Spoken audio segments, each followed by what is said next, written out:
It's kind of bluesy kind of thing, yeah. Yeah. Oh, they do it all, dude.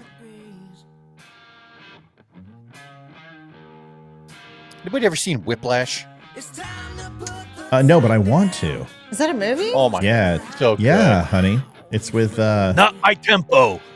yeah, the all-state guy. God darn it. I can't remember his Yes. name. I feel so stupid. It's 'cause like I love him. It's like Full Metal Jacket meets jazz band. It's amazing. Oh, nice. Let's listen to a little Still Point, Summertime. Because it's first day of summer for the kids. Last day of school today.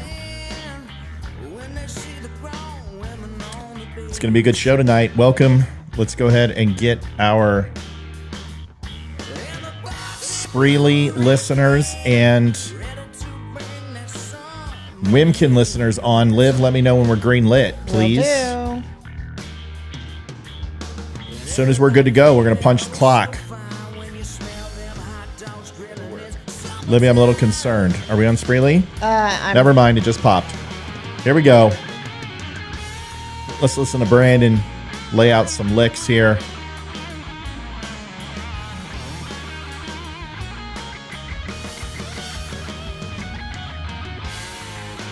Welcome, my Wimkin people.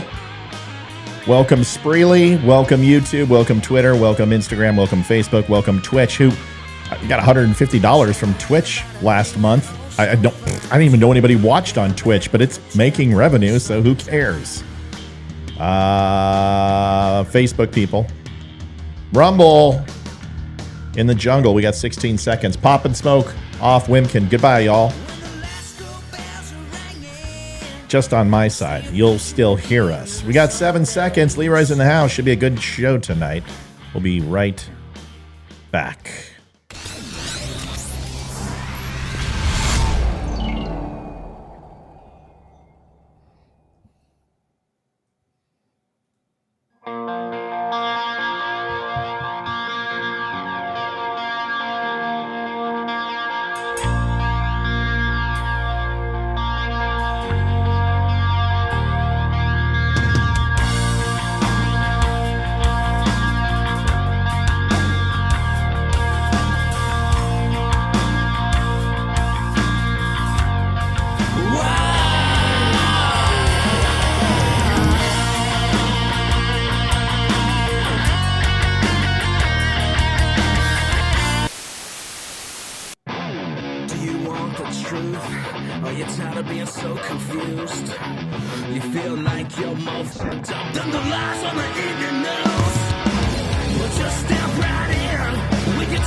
The Dumb Club, folks, exclusive benefits, member discounts, gold membership, silver, and bronze. You can go ahead and join us monthly for a private one-on-one. Lasts about 2.5 hours. It's crazy. We're going to watch a movie this time.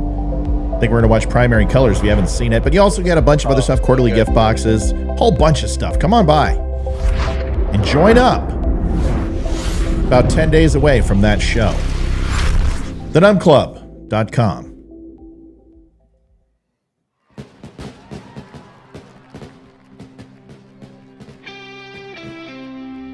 It's Red Friday, RED Friday, which stands for Remember Everyone Deployed.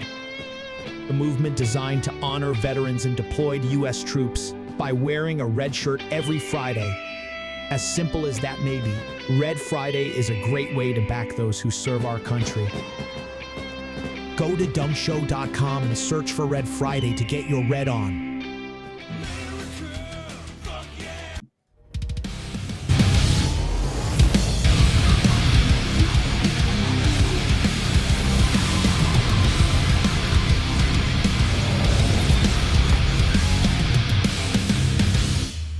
Step into a Wimkin. What's up, everybody? It's Ryan Weaver. I am on the Don't Unfriend Me Show, otherwise known as the DUM Show, with host Matt Spear. You guys can find the show at The DUM Show on social media or thedumshow.com.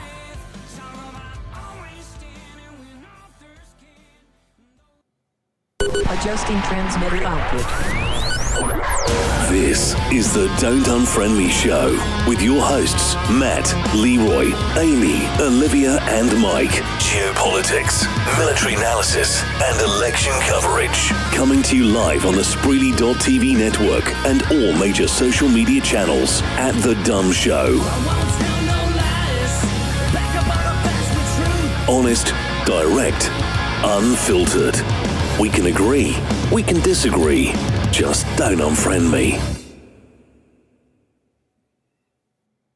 Welcome to the Don't Unfriend Me Show, everybody. I know these little windows are all flying off the screen at a rapid rate, but that's okay. We're going to put them right back just like that. See, this is the fun stuff you don't get to see before the show is when I forget to do my job because I am distracted. There we go. See, this is why eCam is the greatest program in the world. I love it. Welcome to the Don't Unfriend Me Show. Holy crap, the clock is really bright. Oh, yeah. Oh, it's like multicolored right now. Don't get racist. Oh, I love it. We had it's celebrating Pride. Is what she meant. It's celebrating Pride She meant Month. multicultural. Is what it's doing right now. No, we had a power outage, like all over, like both schools, the whole town had like a 10-second power outage earlier. Hey, big shout out Yeah. to Bubba Ford and Mike Blankenship. Glad to see you guys are with us. Hi, Sarah. Shout out to Wimpkin and Spreely TV. Thanks for sponsoring. Another one. Sorry, folks. We'll be right with you. We got to fix it. There's another one in there somewhere, babe. And it's for the clock. Check the floor right here. Hey, right there. I love watching this chaos while Matt tries to figure everything out, folks. This is, Floor. I actually placed bets on how long it'll take. That's it. We're done. Okay. I would have lost. See how quickly that was? Let's see. Liv, tell me when we're... Oh, that's the light. Okay, that doesn't work. Okay, turn that off. And then it's... Oh, shite. I am blind as a bat. Oh, dimmer. There you go. It's rainbow. Oh, my Right there. God. It's so satisfying. It's sparkly. Yeah. It just tickles my pickle. Okay. Folks, welcome to the Don't Unfriend Me Show. Sorry about the drama. Listen. I've got a good show tonight. I think we'll probably invoke the Groypers. I think they'll probably show. I guarantee they are. Whenever Nick does something, Nick Fuentes, they go around and they hawk everybody. And, I think that's where we're at is the Groypers doing their holy moly. Oh, it's starting already. Thank you for the donation. Thank you very much, everybody. We appreciate you. This helps out tremendously. Liv, tell them where to go and do it smooth because it's on the screen, Liv. You go to linktapgo.com/the DUM Show. And what do they do there, Liv? They can Give it to tip. Leroy. Give it to Leroy. Yeah, Leroy, go for it. Leroy, tell them everybody what to do, please, because my wife's seen it 1,000 times and still struggles with this. No, Olivia, I wasn't prepared. See, it's hard. when Ladies you're and not gentlemen, you can go prepared. to linktapgo.com and donate if you would not mind to the Don't Unfriend Me Show. We are 100% funded by y'all, and you help us stay afloat. You can go to linktapgo.com/the Show. You can click tip or you can click donate via PayPal, but any donation helps. We understand how tough it is right now. We get it. We know. So we want you to take care of your family, your friends, your vacation, little ones, birthdays, all that stuff. Once you get that taken care of, take a look and go, wow, you know what? Maybe I don't need that 4th Starbucks coffee this week, or maybe I don't need to donate to Sally Struthers because I've been doing that for 47 years and it's still a shithole in Africa. So whatever it is, help us out and take care of the DUM Show and just tell Sally Struthers that we sent you. Okay? Sounds great. Wonderful. First person to make a sizable donation tonight will get a personalized message from me that is, "Thank you so much. I have some more." We'll do one of those. I think you've got some fans, so I think it was it was going to work. Now it's going to work. Oh, Thank you, see, Matt. There you go, Matt. Thank you, Matt. Appreciate you, Maddie. You are the best. Okay, folks, listen, we got a show. Couple things. The first thing I wanted to kind of touch base on is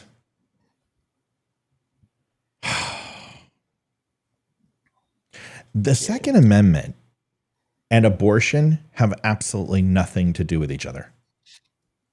So all the women who are like, more regulation, a bump stock has more freedom than me. No, it doesn't. No. In fact, the bump stock freedoms really mean nothing. When the bump stock was banned, it didn't impact 98% of America. It predominantly impacted the people who couldn't get a Class C, who wanted to have something that felt like a fully automatic weapon because it's fun, it's a toy. But any sportsman's never going to use it that way because you can't hit a broadside of the barn with a freaking bump stock. It's the control factor is not the easiest thing, but it's also used for disabled veterans. It's used for people who are handicapped who want to shoot because it ultimately. Time out. Wimkin's down.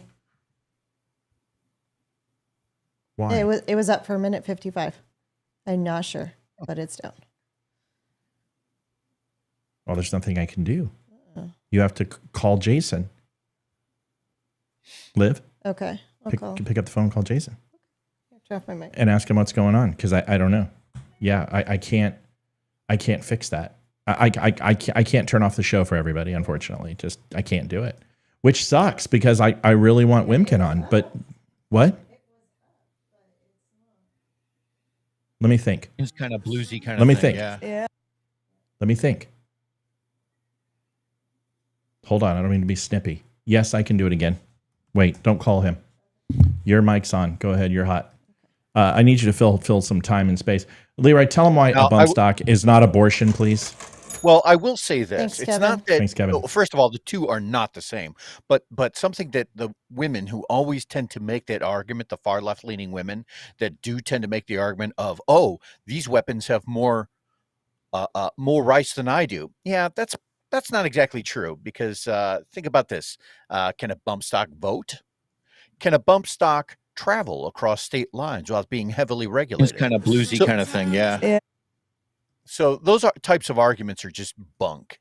And that's just somebody who's trying to push a political agenda by invoking some sort of an emotional reaction to say, hey, It's look, kind of bluesy kind of thing, yeah. Leroy, you got to keep talking. I'm working on the site. I can't fix that for you. I heard myself. That's you're going to quite a bit until I fix this. okay. So I mean, I think that argument is kind of bunk to begin with. People have rights. Inanimate objects do not. Anybody who makes that argument is just trying to pull a political stunt. That's all that is. And in terms of comparing the two with abortion, comparing guns with abortion, I mean, really, you really want to confuse somebody. Tell them that you belong to a group that supports abortion, but only with automatic weapons. That'll just about it comes down to this: is that you're making an emotional argument and not a legal argument when you do this, right?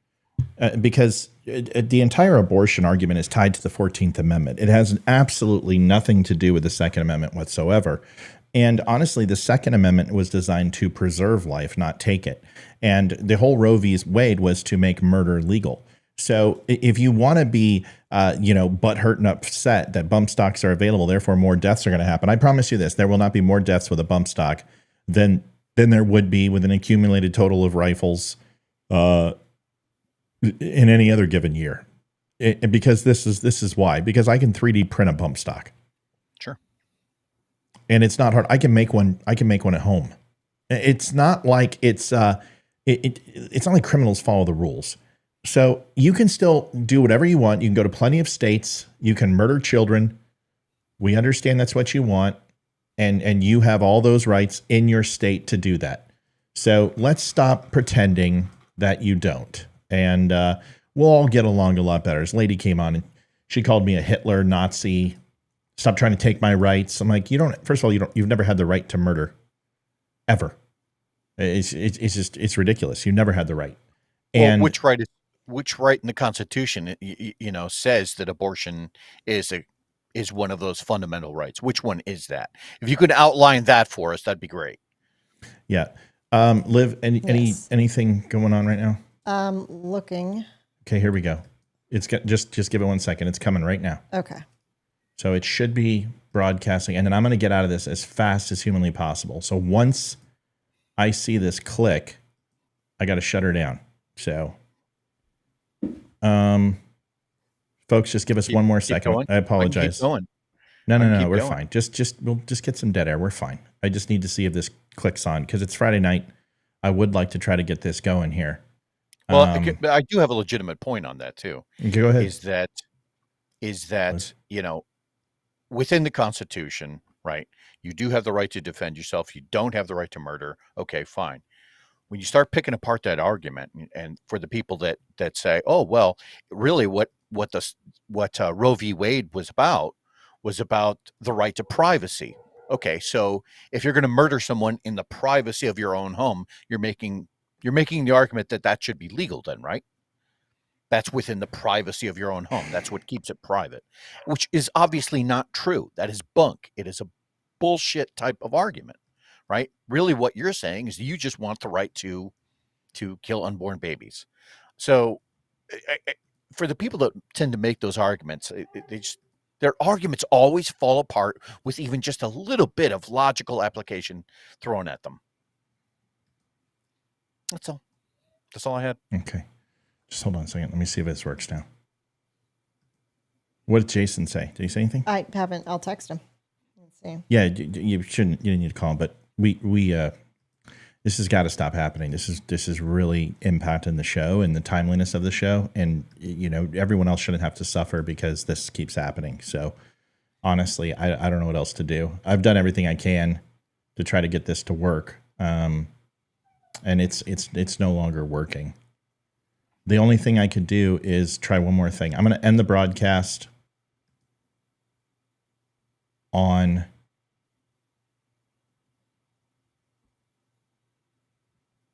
this. Edit broadcast. And see if I can reschedule it. That's all I can do. So Liv, guys, give me 5 minutes. I'm sorry, but Wimkin is a huge platform for us, and it's one of the only platforms that actually ensure that we are on, and so I have to do what I can to make sure that we're on. So we're just going to do this real quick, and then we should be good to go. So everyone, be patient. Leroy, tell them a story or something, guys. This is where I need you all, and you guys are failing Tell them me. about your, you called on the radio station. Oh, yeah, absolutely. So this afternoon, I had the chance on the way home. I was listening to AM radio because I'm like 120 years old, and that's what we do when we commute. And I was looking to Eric Erickson of the Eric Erickson Show, aptly named. And there was a caller that had called in. She was basically just in fear of. She was deathly afraid that somehow we were going to end up in a war with China, and that during the course of which what she was most afraid of wasn't necessarily the loss of life in between, more so, but it was Chinese food. It was a case of Chinese goods that she was afraid of losing. So this was a person who was looking at what was going on in the stores and basically saying, hey, look, if we end up in this war, then all of the store shelves will be empty. And so I called in to help put everyone's mind at ease and kind of remind everyone that China needs the United States and our economy far more than we need its. And this was something that the host of the show, again, Eric Erickson, basically got on board with very fast. He's like, look, I agree with you, but there are a lot of vulnerabilities within our supply chain system that make the thought of war with China something that would, bring a lot of people to their knees in terms of, Walmart, in terms of the Amazons of the world, the places where a lot of people do find lesser expensive goods. And so again, I just had to remind everyone, look, we are a nation that is quickly maneuvering to change some of those supply chains to bring them more local. More and more companies I've seen that are moving their production to Mexico or to Hungary or to other countries that are a lot closer to the United States, or at least in some way more aligned. And he understood that, and he bought into that argument. And basically, he kind of retorted with, "Hey, China is one of these countries that has a 100-year-long plan," and I had to retort to that by 2030 to bring them more local. That more and more. That's throwing me off. Sorry. That by 2030, due to demographic issues and all of the other crises that China is currently going through in terms of water, energy, food, that it's very likely that bring a lot of people to their knees in terms of Leroy, stop. Leroy, stop. In terms of the Amazons of the world, the places where Liv, a lot are of we people live? do find check Wimkin right now. I'm checking right now. Fast as you can, Punk. It looks like we are. Hang on. Yes, we are. Okay, I'm popping Wimkin. I'm out. Okay, thank God. Leroy, I apologize. Thanks everyone for stalling. I appreciate it. What happened to my lights? Where am I missing? Something's missing. Yeah. You look good. No. I know this thing like the back of my hand, yo. All right. If it's not perfect, I know. That's that. And then my light went down here. See? Power outages mess us up. See? Easy. Completely. It just So shuts easy. down the whole show. All right, we're back. That was not too bad. Okay, we've got Jason. Okay, he's texting me. So Liv, Yeah. you need to get, are you on with Jason? Yeah, he said he texted you. Let him know it's back up. We did everything the same way we've been doing it. I have no idea what happened. Okay? Okay. And if it goes again, there's nothing I can do. And I want to be able to do this show tonight because I think this one's pretty important to me. So are we still stable? Just tell me we're past that 2-minute mark, and then that should be green lit to go. Okay, I'll let you know. Just check Wimkin real quick. We're still up. Okay. All right. Well, then we're going to go ahead and run with it. Sound good? Yep. Everybody set, ready, set, go? Yes. Okay, great. I'm stalling. 2 more seconds. Well, Thomas Austin is asking me to finish the story, if that's all right. Yeah, no, finish the story, and then I want to ask you some questions on this. Thank you, Jeff. Thank you, Jeff. Go ahead, Leroy. Thank you, Jeff. So Eric's point was just that China has a 100-year-long plan, and I had to retort and basically say, hey, look, that's fine, but these are the issues that a country like that is contending with. They're dealing with a demographic crisis, an energy crisis, an economic crisis, a water crisis, and no offense, but you're not a superpower if you have to import more than 80% of your energy and more than 50% of your food. You're not a superpower. You are existing at the leisure of everyone else, and you are partaking in our economy, which is another reason why China doesn't want war with us, because if we cut that off, then the same sanctions that we imposed on Russia to try and stop their war in Ukraine would absolutely cripple China within about a month. That was China's now going to have to invest in Russia. And that's the one thing that everyone needs to understand with Russia literally on the collapse. You're going to hear, oh no, Russia's fine. No, it's not. 4 different banks have collapsed. You see, the thing is that the one thing that Russia, Korea, North Korea, China, Iran, South Africa, and other countries who are mass exodus from the dollar is the instability that they're going to have in their own currency and what that's going to create. Just because they decide to break away from the dollar doesn't mean the rest of the world is ready to.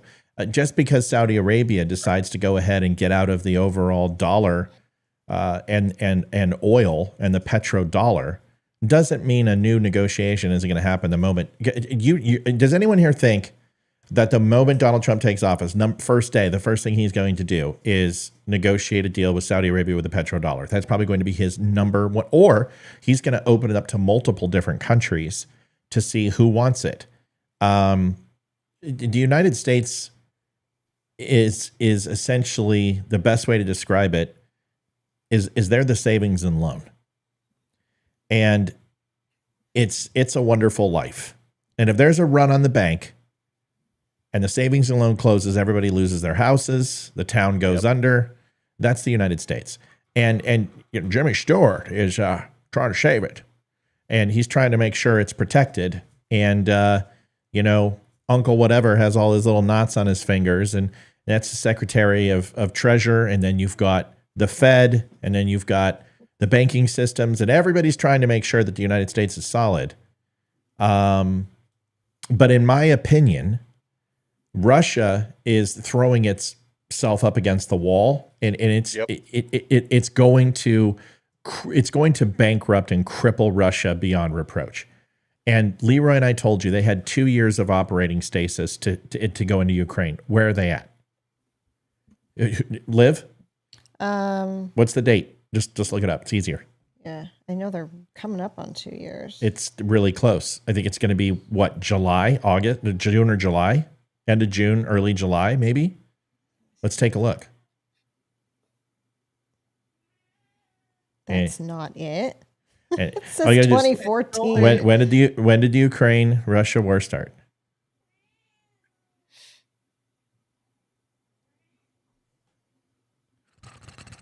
I'm looking. You got to learn to stop using your phone. Like, you're right there on the computer, and it's much faster. Like, February 24th, 2022. Okay, so we're 2 years. So we're 2 years plus. So Russia is now in a situation where food becomes an issue, energy becomes an issue. Overall, the amount of people that they can throw at this becomes an issue, but more importantly, money. So this is also, if I'm not mistaken, Vladimir Putin put forward a peace treaty. Is that correct? I think he pitched one, yeah. Yeah, and it got shot down by the UN. So let's just understand this. The United Nations does not want peace with Russia. They want Russia crippled and broken. They want them 1988 Russia. Broken in bedlam, begging the world for help. That's what they want. And they're going to do it. So And honestly, the United States wants that too. They want to focus everything they've got on China, and then they can go ahead and ensure that they've got one superpower to worry about. And Russia is in deep trouble. Okay, like we told you, Russia's nothing to worry about. That's why he's bringing over the Kazan, and that's why he's bringing over the military vessels outside of Cuba. Is he's trying to distract, and he's trying to make people nervous, and he's trying to get senators and legislatures to balk. Nobody's going to balk. Russia doesn't have. They don't have the balls or the passion to kill the United States because they can't. So they can throw some nukes at us, and then they're going to get obliterated by Europe. This is the thing I was trying to tell you guys the other night. Russia is enemies with everybody. There are no friends with Russia. Europe hates them. China hates them. The only reason China's in bed with them is because they're landmass. And if they go bankrupt, China is going to invest in Russia like never before. Okay. So what did Eric Erickson, was he respectful to you? Oh, very, very. He was, when I asked him if it was okay to do a shout out, he's like, yeah, just be careful. He wanted to make sure that I wasn't going to, overstep a line. And so when I plugged the show, he's like, yeah. Well, I called all my niggas. He didn't say that, but like, it no, was close. I was doing the Twitter girl. That's all. She did that. So that wasn't me, folks. I was, come on. All right, go ahead. That was the soft A. Yeah, we're good. Right. Yeah, but it was a good show. And by far, I was the longest interviewed on the show. So wait, you shouted out the DUM Show? Yeah, I plugged it. Did you tell him you were a host? Yeah. And plank owner? Yes, I did. I'm going to get everyone paddles so everyone can be a plank owner. Oh, that'd be great. I want to get paddles. Actually. Can I get a cricket bat? You're not going to get a cricket. You're not going to get cricket bat. You're going to get a paddle. Everyone's going to get a paddle for plank ownership. So here's the thing. Eric Erickson, he was like I cut my teeth on him getting into this game as someone who I kind of idolized when I first got into this game. Mm-hmm. And I watched him for a year solid, and I really enjoyed him. But man, I think he's got so much TDS, and it frustrates me. And you know, he is the presidential elect in that sense that, listen, this race looks like it's Donald Trump's to lose. And you know, Eric Erickson has got to find a way to bring Republicans home. And he speaks to a very large libertarian centrist viewpoint audience. Yep. And he doesn't have to continue to kick the can. He's got to either pick it up or he's just got to leave it alone. And that's all I would ask of him. And I would love to have him on the show because I think he's a genius. I really do. I think Eric is an amazing, smart human being. I just wish he would kind of stop sometimes. Yeah. So here's the deal. I'm going to do something that Leroy, I'm going to drop you out of for just a second, but I'm going to bring you back in. I hope you're okay. So you're not going to get kicked out, but I have to do something if it's okay. So let's see. And then I want to add, no, I want to do both. And you cannot be on the left. You have to be on the right. This is like Diablo. Son of a bitch, Liv. Will you pick a side? Okay. We need to put my picture back up. So I'm going to do this because flies can't live around much. Just like that, dude. Just freaking like, whoa. We're going to do this because this is something that we were going to record and we're still going to record, but we're like, let's just do it live, right? We'll do it live. Get it in post. So I want to do this segment right here. Let me get the fundraiser off. Do this right. Okay. Are you ready, Liv? Yes. I want to wish a very happy birthday to a great friend of ours, Amy Stancomb. Amy has been with us since God was a corporal, and she does the thankless job of moderating all of our channels. She has God access, well, Goddess access, or wherever you want to be. And she has the power to destroy us and our show by taking vengeance out on our sites. And she does it. She wields an amazing amount of power. She does it endlessly, effortlessly, with a pecan wit, which is just acidic to the point of arsenic. And if you're not careful, Amy will use her southern wiles to sneak up on you and crush you with a well-placed, short but effective sentence. She's excellent at it. I wanted to wish her a happy birthday. Say I love you very much, and I do, because you're one of my favorite people that I don't even know.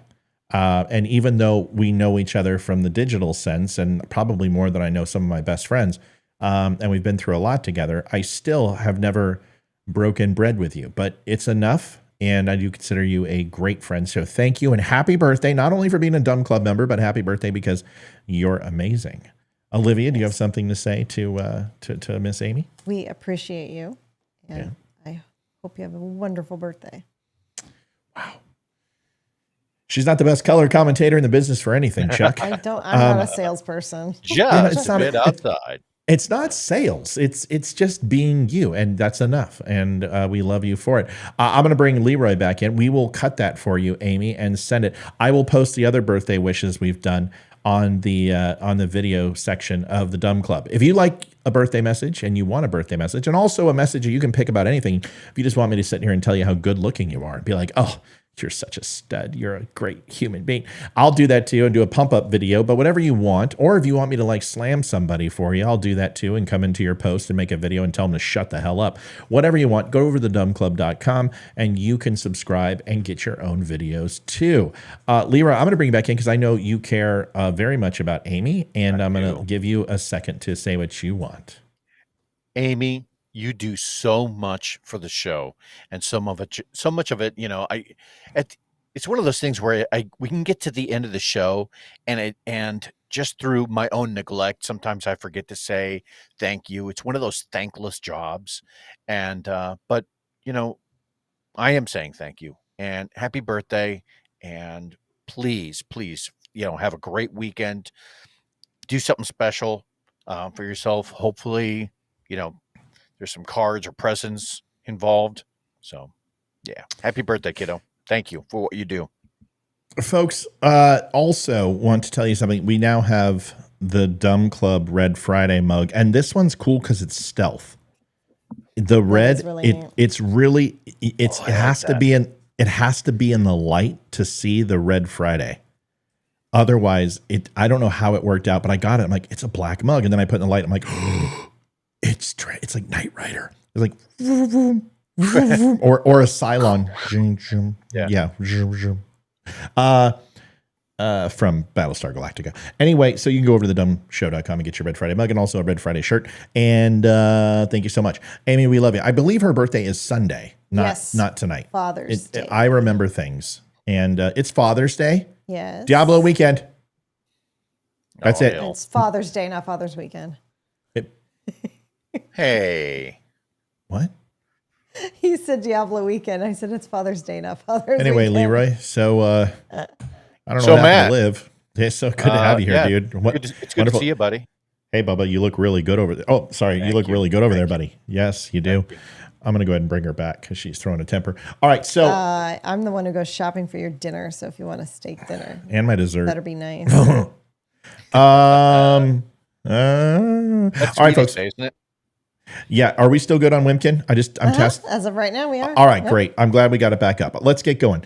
So here's so Eric Erickson, that's really it. He just needs to get on board. Yeah. I mean, seriously, you're not going to vote for Biden, so just do enough of your shit. I want to put this video up. This one's a quick one. And this one is one that I found not only funny, because it is, but I don't know. It opens up conversation when it comes to your belief, and that's what I like. I like to challenge my thought process and challenge my belief. So I want you guys to watch this. This is pretty funny. This pastor is basically saying homosexuality, lesbians, gays, the BIPOC, two-spirit animal, demi boy, demi girl, whatever bullshit. They can teach us something. And he's starting this sermon this way. This is not fake. This is 100% real. And I want to get your thoughts. Here we go. Maybe minorities, sexual and gender minorities, have something to teach the church about dying to self, about new life, about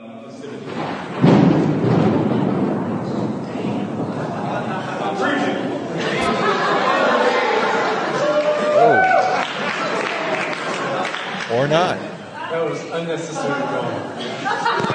That is not a sign of God's judgment, okay? Might be. You don't know that, because That's funny. I think the pastor and a lot of them are trying to introduce a new audience, and like government, religion and organized religion is the same way. They need bodies to fill the pews. They need taxpayers to fill the coffers. They're the same. They're one and the same.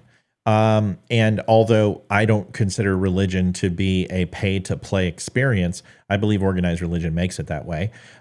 So to me, I don't think it's about you talking about homosexuals and gays. And I think it's, maybe a sign of be careful. You're a church and you're rocking a $3,000 computer on your lectern. To me, maybe you're doing these things for the wrong reason.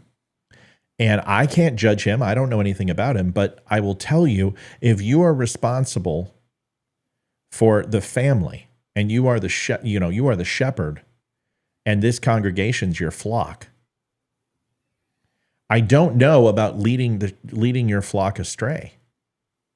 I don't know if it's a good thing to be antithetical to family. I don't think it's a good thing to be antithetical to have children and to love another person. I don't think it's maybe okay to promote non-conventional ways to live your life. if that is your job, because I don't know if that ultimately is the word of God. There's not many passages on John and John. Right. And so what I'm saying is I don't think you should condemn them to hell and condemn it to sin, but I don't know if you need to be promoting it either. The schools do enough of that, and we would like our church separate from our politics, and I think that is your responsibility. And the moment that you get into and use that lectern as a publisher, you're going to lose your tax exempt status, as you should. Because if you think that homosexuality and abortion and Second Amendment rights aren't politics, I think you need to wake up, and you should be teaching the Word of God, not necessarily interjecting your personal politics into your sermons. That's my take. I'd love to get your guys' takes. You first. Definitely right. You first. Me first. Okay, me first. I think, to Matt's point, you have to be very, very careful with the messaging there. I come from the school of thought of, love who you want to love, right? But let's not confuse love with the purpose of sex. And what is the purpose of sex? I've heard this argument before where it's just something to relieve stress, or it's a great way to burn calories or work out, or, any one of a number of things. But really at the heart of the argument Melanie. Thank you, Melanie. At the heart of the argument is that sex's purpose is procreation, and that can only be done under the right set of circumstances. And so again, love who you want, but I think it's a dangerous message for the church to be saying that, hey, there's so much that we can learn from, a particular group of people or a minority, or no. Our instructions are already written down. They were written down a couple thousand years ago, and that's what we need to stick with. I think that's my fair. take. I think it's fair, because unless you have you've conversated with the Lord that I'm not aware of, those overall passages and scriptures are designed, and those stories to be followed. And it doesn't. But here's the thing: if you want to bring new parishioners into the flock, why does their sexuality have to be the one? Right. Do you focus on? Why can't you talk about their worth as a human being, or simply say they're a good father if they're two fathers? You don't need to disclose that, hey, this guy likes, he likes to dock with another man. Right. To me, that's the last thing I want to know. I really don't care. For instance, my son was nipped by a dog today when he was playing with water guns and squirt guns. Yeah, he's fine. He was totally fine.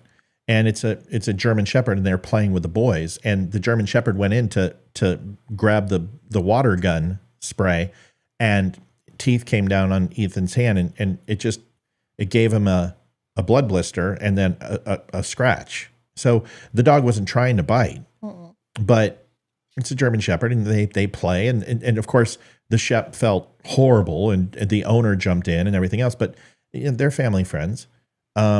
The last thing I want him to do is come over and be like, hey, by the way, your son was out there playing water guns. Okay. And just wanted to let you know that, what's the dog's name, Liv? Stella. Stella, the female? Mm-hmm. Stella, just to let you know, is a lesbian. What? What? Who cares?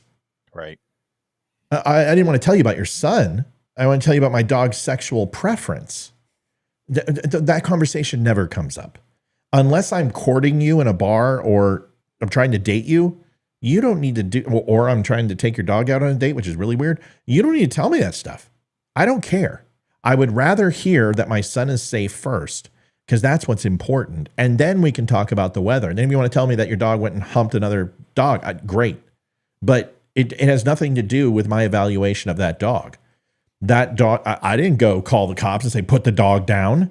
Even if the dog would have bit my son, depending upon if it was facial, that's a completely different conversation. But if a dog would have bit him on the leg or bit him on the arm, and they were playing in roughhousing, I would assess the situation. I wouldn't fly off the handle. I wouldn't freak out. I would just go have a conversation with my neighbor. And if it was a violent attack, I'm going to kill the dog. myself.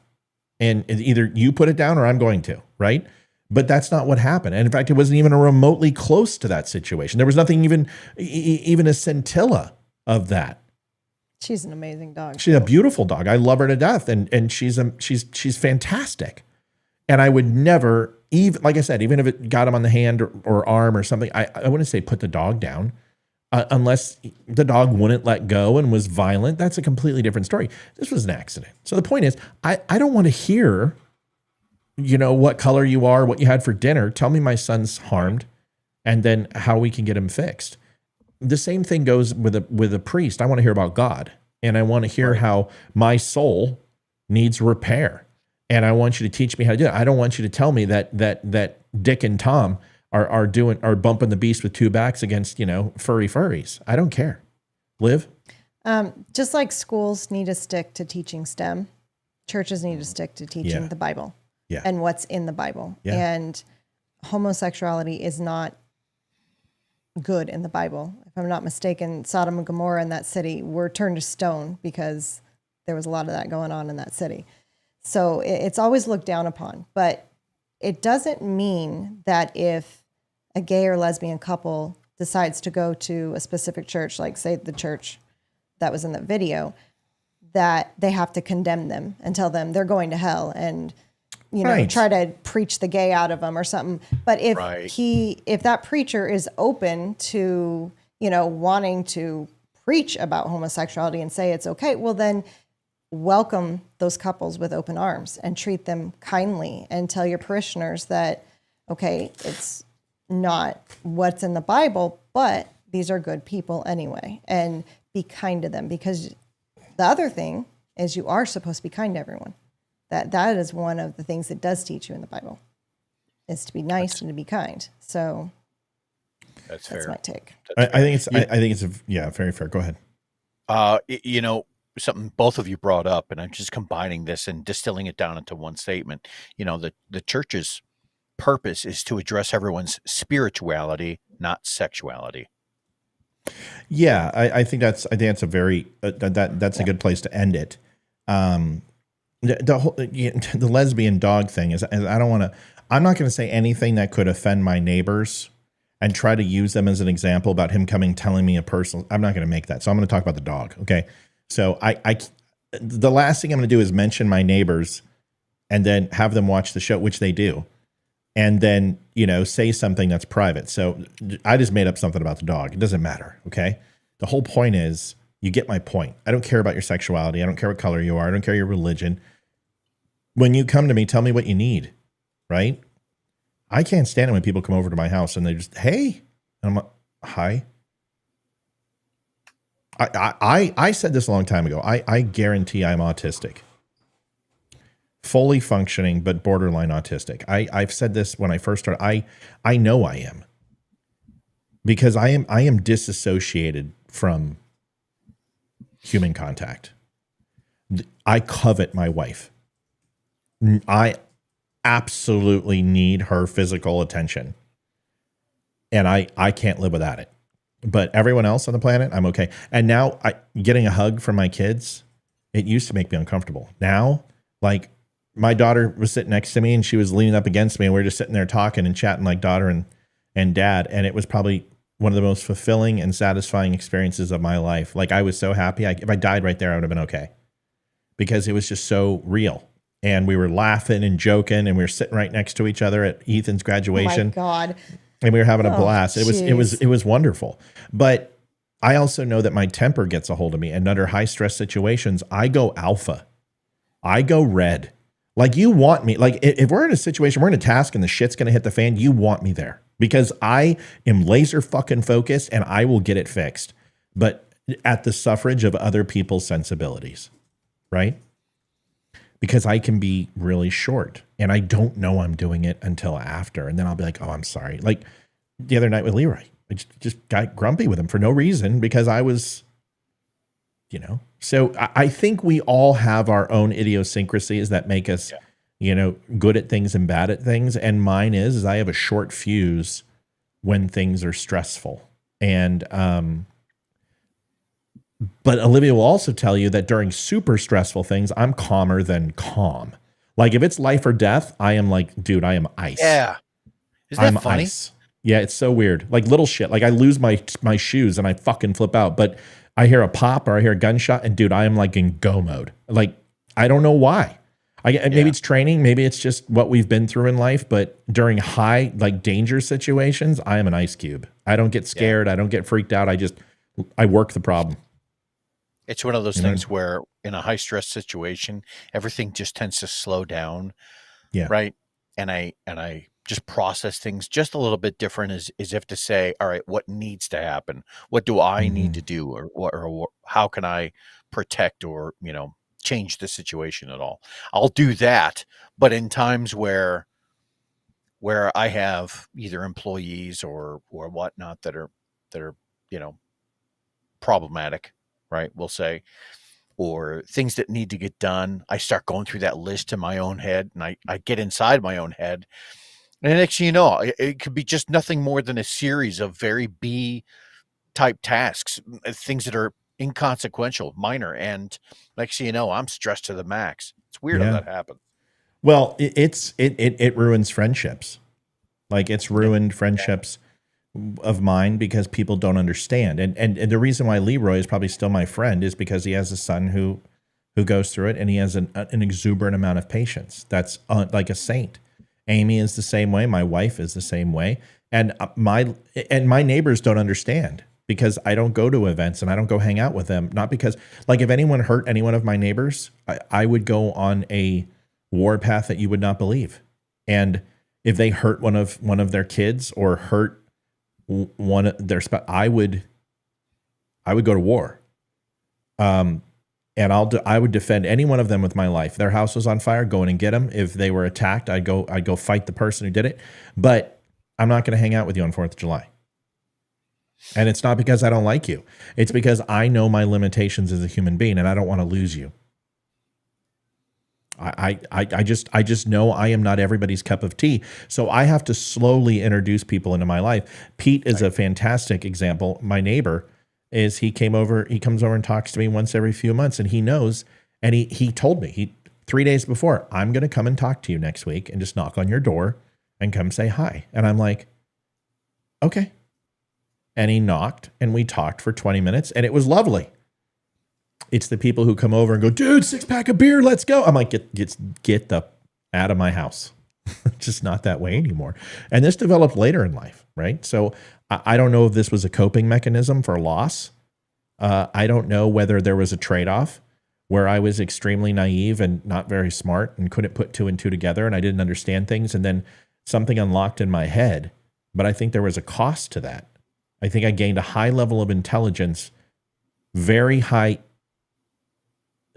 IQ, but low EQ. My emotional quotient isn't the best. So anyway, the reason why I do that is because we're going to go into somebody who I feel is very much describes that perfectly. And I don't think anyone has ever said this about Nick Fuentes, but I believe he's highly functional and a highly functional autistic. And I think I wish Nick would see this and go, you know what? I'm going to fucking call that guy because he's saying something that I've never heard before, and not chastise me and mock me because you're autistic doesn't mean you listen. I know people who are autistic, non-functional, and that is terrifying, but highly functional autistic people, like they're all over the place. And honestly, if you look at it, it's probably one of the largest undiagnosed issues in a lot of Americans. I was friends with someone in Bakersfield, and she was a doctor. Yeah, listen, they're saying it's like it impacts 2 out of 3 people. Like there is some basic form of autism. And Elon Musk is a highly functioning autistic person. Yeah, Steve Jobs was autistic. Whether you know that, listen. You can absolve and go into these massive anger storms for no reason. And people go, well, that's bipolar. No, it's different. It's almost like a childlike state for me. where I will start to whine or throw a temper tantrum. Olivia will tell you, like it's to the point of like almost like a child. And it's interesting. And so this is me being really vulnerable right now because this doesn't happen all the time. When we were younger, holy crap, it happened all the time. Now it's, what do you think, Liv? Every once in a while. Maybe once a month to coincide with my oh God. my meltdowns. Devil time, Satan time. Holy shit. That time is, I'll just be like 10 days away. She's like, she checks her calendar. 9. I'm like, yep. I get 1.5 to 2 great weeks, and then the rest is hell. All right. Can I make a shout out real quick? Yeah, of course you can. Or question, whatever you want to do. Jimmy Clemens just graduated from infantry school today. Whoa. Nice job. Tell him who Jimmy is. Jimmy watched the show a while ago, and I wasn't on the show at the time, so I don't know exactly what happened, but you helped him join the military, or I'm not quite sure. I gave him some advice. We brought him on the show. We talked to him. We talked about his ASVAB. We talked about his overall mentality. Leroy was here, and he's been now a fan for a couple of years, and it's absolutely fantastic to see him doing so well. I'm very proud. Congratulations, and his wife man. That's contacted me a while ago and said that he had made it into boot camp, and then she contacted me about a month ago and said he was graduating. That's congratulations. We want more pictures, and his wife is on right now, right? Is it Jimmy or his wife? It's Jimmy. Jimmy's actually here. Yeah. Outstanding, Jimmy. Congratulations, buddy. Good for you. Bravo Zulu, bud. Bravo Zulu. Okay, I want to... Nick Fuentes, we're going to have Charlie Kirk on the Wimkin Network on Monday. I don't know if y'all know this, but Jason is going to be interviewing Charlie Kirk, and then I'm going to be on the second half or first half of the program too. So this is this is a really big thing for the DUM Show. That's awesome. So yeah, Charlie Kirk has 120 million downloads. He's huge. And Jason was like, I want you to do it. And I'm just like, Jason is just fucking cool as hell, dude. He's just a good dude, beyond good. Just, I don't know. I've got so many positive things to say, but the fact that, he's got 120 million downloads of his podcast a year, and this guy's going to put it on his network, and then it's going to be on Wimkin, and millions of people are going to see this, and there's a really big chance that this helps out the Don't Unfriend Me Show. So we're really excited. So we're going to do that Monday. But Charlie Kirk is doing TPUSA. He's a huge part of TPUSA, obviously. And they're going to have, their annual TPUSA, PAC event. And Nick Fuentes and his entourage decided to go and crash it. Now, Nick Fuentes knows that he's going to get banned from these things. He's going to get trespassed everywhere. The guy's on a no-fly list. He's on a government watch list. He's denied the Holocaust. He's called for the extermination of Jews. Nick Fuentes says shit that even the dumbest of dumb people know not to say, right? Now, his thoughts are, I thought this was free speech. Sure. Well, when you have a platform the size of you, and when you say things, people tend to get angry and frustrated. And when you say this is America, and you bring Jake Shields in there, and he's got his hat turned around, and he's yoked out, and guy's an MMA fighter, and he's trying to antagonize people into a fight, and just fuck, dude, the guy's intellectually a stump. It gets frustrating, right? Because you see this and you go, dude, how do you not get it? It's the same reason they don't want Alex Jones. It's the same reason they didn't want Howard Stern. Same reason they didn't want Howard Stern. Is because you take it to a point where you talk, people just want you to shut the fuck up. They don't care what you're saying. You just shut up. Because everything you say, everything, is a single issue with you, and it's always about Jews. Mm-hmm. So you're like me at the breakfast diner that I've lost friends because Matt, could you just please stop fucking talking about politics for 5 minutes and just talk about anything else? And I'm like, oh shit, you're right. You're right. And now I don't talk about politics in there at all. So I don't like, for some reason, the Groypers have this soft spot for me. I don't know why. They didn't like me. And they like to mock me a little bit and poke fun, but they don't fuck with me anymore. Like, I passed their test because they called in, and Leroy and I had that huge, long-ass conversation with one of the Groypers, and so did Olivia, and I just wouldn't let him get into my craw. And we wound up having at least a decent conversation. I actually like Nick Fuentes. I know that sounds crazy. I think he's a fucking asshole, but I like him because I know what he's going to do when he's 35. And he's going to look back on this and go, I was a stupid kid. And I can do so much more than what I'm doing right now. And he has a talent that he's wasting. So I want you to watch this. He goes into TPUSA. This is 3 minutes. He's got his little Groyper army with him, and they're pumping him up. And I want you to listen truly to what he says, because I don't agree with any of it. But I like him because I try to get away and get away from the bullshit that he does just to appease his little followers. And I listen to what he says, and there are times that he makes very lucid sense. Take a listen. It's going to be interesting. See what everyone thinks.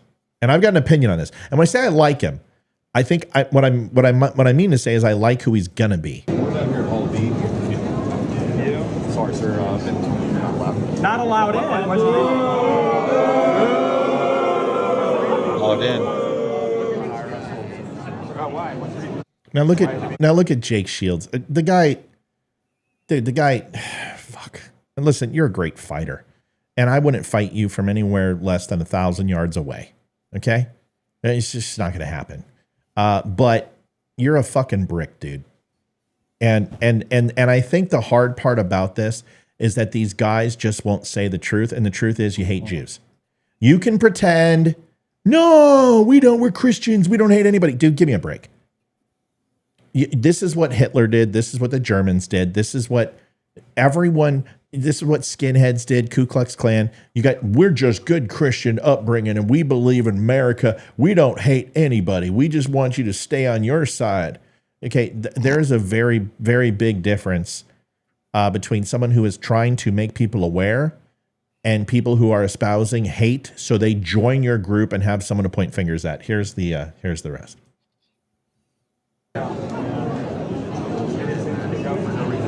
He's broken no rules. Can't criticize Israel at Turning Point. He's here to review like the rest of us. One of the higher ups going to talk to us.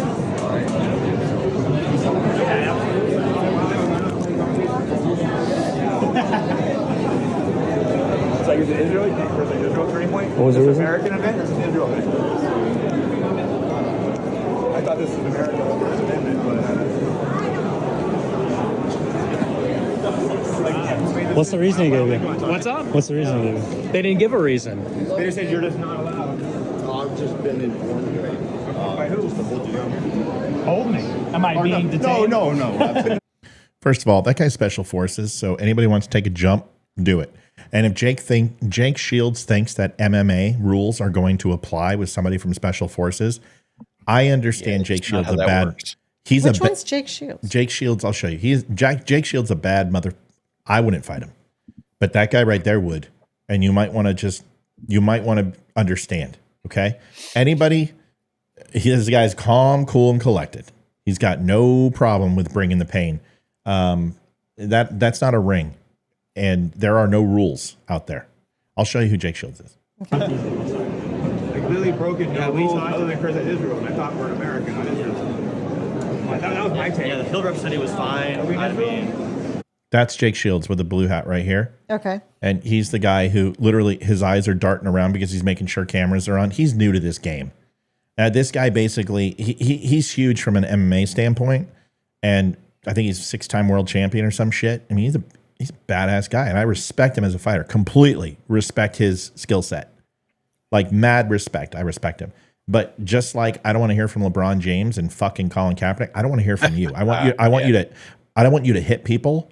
I want you to shut up. because now he's making his stardom hating Jews. And they're like, there's no money in this. I'm like, dude, I know your little groypers are giving you guys unbelievable. You don't know how I know, because Dumb Nation has kept us afloat.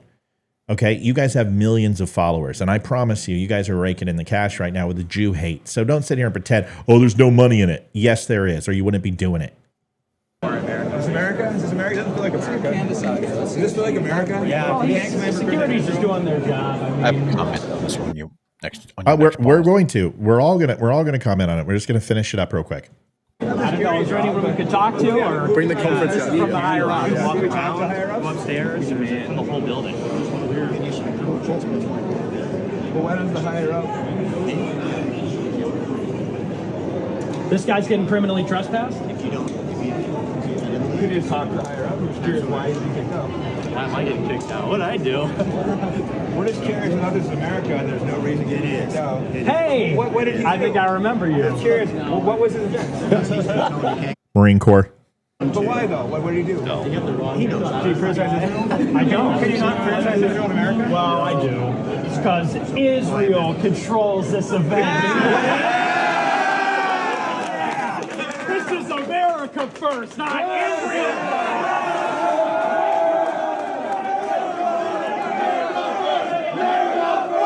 Why anyone listens to a 23-year-old virgin? And you wonder why you're not allowed to go in.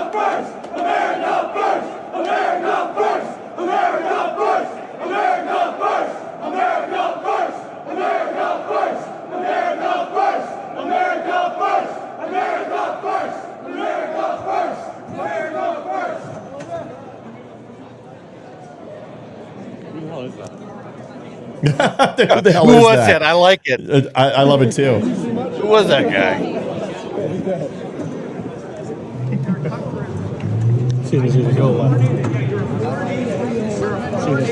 You suck Israel cock. Brian, myself. Aren't you? How You would be. You suck Israel cock. You see, we'll talk about it. Leroy gets to go first. shaking your hand? I'm not shaking your hand when you fucking Jake. when you're upset Israel. That's fair. I'm America first, not Israel first. I love my country. You do not love your country. We fucking love our country and want to take our country back, and you don't. I know it's a formal trespass. We've done this before. You and me. Yeah. Well, you trust me. We trespassed me in Miami, right? Or was it West Palm? All right, Leroy. All you, buddy. You can be inflammatory, right, in the face of authority. But when you're doing inflammatory for the purposes of ratings, when you're doing inflammatory for the purposes of clicks and money, then I have to question your motives. We're more than willing to have anybody on the show who wants to have a conversation.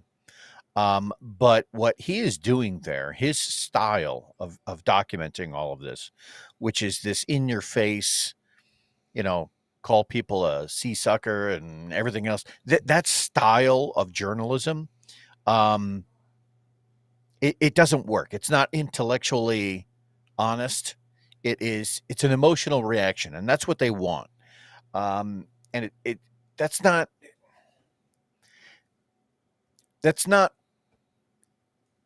it doesn't bring anything to the table. It doesn't give anyone anything to talk about when they're sitting across from the dinner table or at Thanksgiving, right? All that is just, hey, you're a dick, or it's just name calling, and it doesn't do anything. It solves nothing. And it really leaves a poor taste in my mouth, and I don't like the kid. Listen, I want to be clear. He didn't call anyone a cocksucker. That was Jake. No, Shields. I know, but listen. Let me retort.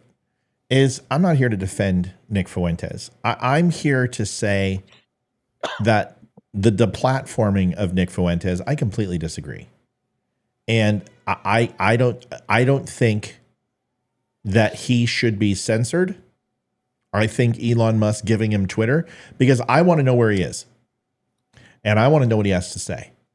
And the moment that those guys, all he needs is a few more idiots like Jake Shields who think, okay, you know what? He was flexing against that security guard. He's challenging him. I'm not going to shake your hand. I'm not going to shake your hand. You suck Israel cock.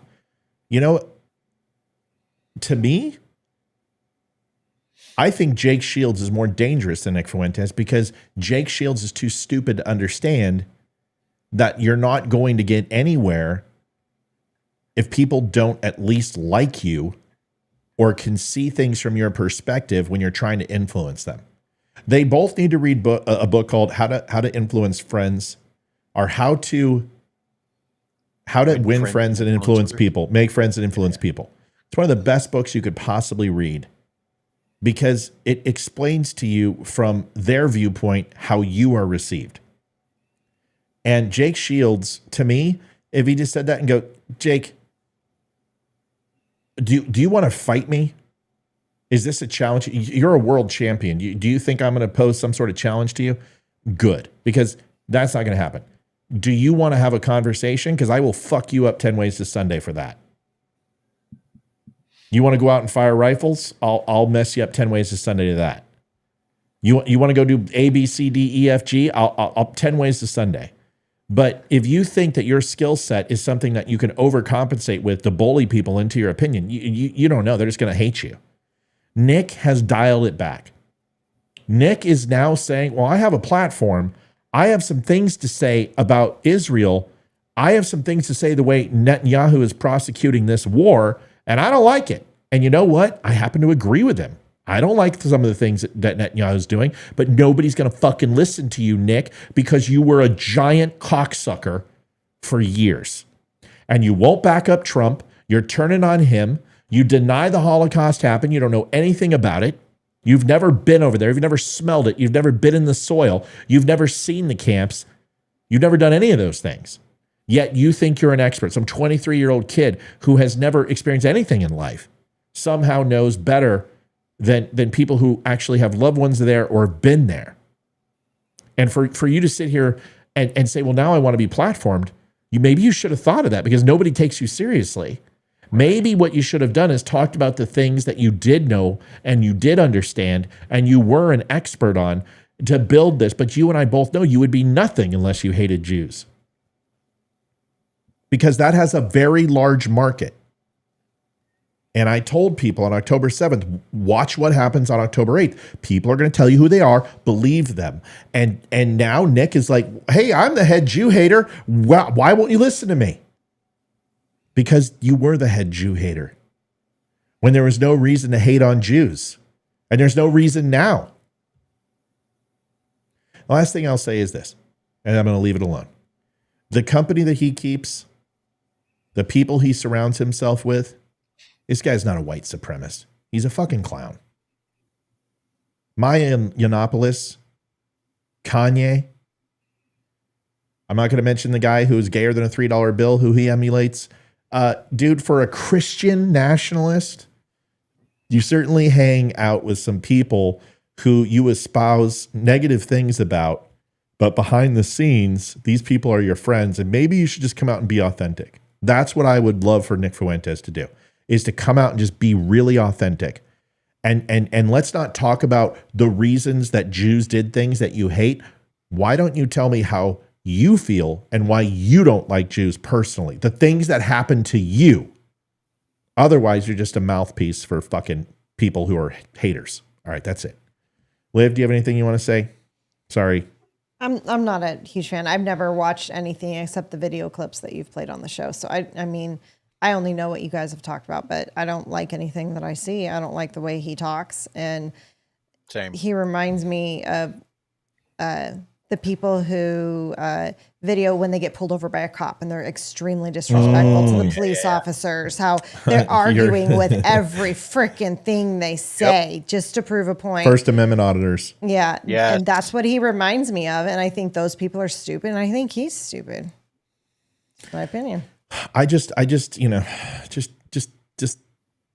listen, Zionists, when people use that as a word, you might as well just call them a kike or a Jew lover or a roach or vermin, because the word Zionist is now, it's the new N word for Jews.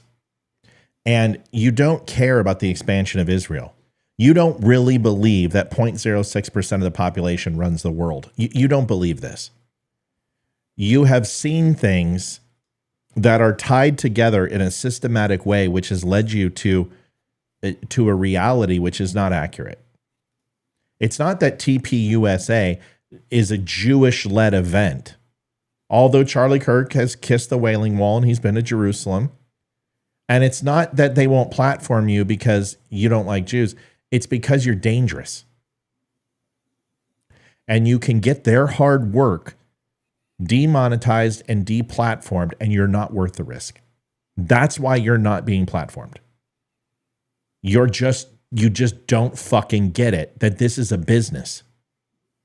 And although we're up here and we want to be altruistic like you, not all of us are 23 years old who's got a trust fund the size of my Johnson. Right. We can't, I got a living to make. And platforming you is fucking dangerous. That's why they don't want you there. Okay? So that's it. That's my comment. Go ahead. Let me add one quick thing. When you hear all of this crap being spewed from a 23-year-old, from my perspective, from someone who's a little bit older, I can make the distinction between people who truly have some wisdom that's brewing and people that are just, just spewing shit just to do it, just right. for the sake of the sake of hate. And it as you get older, you realize that the things that you say, the words that exit your mouth, that you are responsible for those things. And so at some point in his life, he will get to a point and go, oh man, I was really an idiot. And I can look at that now and go, yeah, I know that. But he doesn't know it yet, right? There's not enough introspective for him to realize that. So no, when he finally has sex with a girl, and he doesn't.